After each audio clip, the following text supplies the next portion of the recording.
ભાવનગરના પાલીતાણા જૈન ડુંગર પર આવેલ ધાર્મિક સ્થળને લઈને ફરી એક વખત વિવાદ સામે આવ્યો છે. નીલકંઠ મહાદેવ મંદિરના મહંત સ્વામી શરણાનંદ બાપુને પોલીસ દ્વારા મંદિર પર જતા રોકવામાં આવ્યા હતા.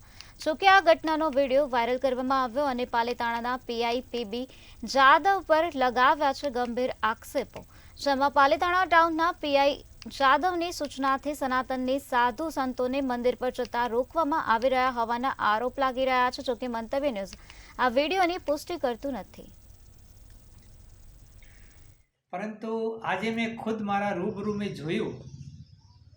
હું જ્યારે નીચે પ્રગટનાથ મહાદેવ મંદિરે આજે સવારમાં દર્શન કરવા ગયો એટલે તરત બે પોલીસ મારી પાછળ આવી. એટલે મેં એને પૂછ્યું, કેમ ભાઈ પાછળ આવ્યા? મને એને સ્પષ્ટ શબ્દમાં કીધું કે આ મંદિરની અંદર તમારા જેવા ભગવા કપડાં પહેરવાવાળા વ્યક્તિઓને દર્શન કરીને તરત નીકળી જવાનું છે, અહીંયા 5 મિનિટ પણ ખોટી થવાની નથી. મેં કીધું એવું તો તને કોને કીધું? તો એને કીધું, મને પીઆઈ જાદવ સાહેબે કીધું.